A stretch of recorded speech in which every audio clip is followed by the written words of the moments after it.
அஞ்சனையின் மைந்தனே ஆஞ்சநேயனே, அவதாரப் புருஷனே, ஆதாரநாயகனே, ஸ்ரீ ஆஞ்சநேயர் கவசத்தை அல்லல்கள் நீங்கிடவே ஸ்ரீராமதூதன் திருவருளால் இயம்புகிறேன், கேட்டருள்வாய்.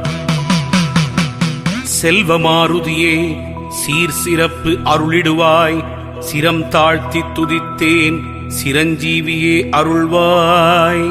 சிந்தூரநாதனை சிக்கனவே பிடித்திட்டேன், சுந்தர வடிவானவனே ரட்சித்திடுவீரே. ஹனுமனே சரணம், ஹனுமனே சரணம், ஆஞ்சநேயன் திருவடி சரணம் சரணம். கதாயுதன் சரணம், கர்மயோகி சரணம், சரணமடைந்திட்டேன் ஆஞ்சநேயா.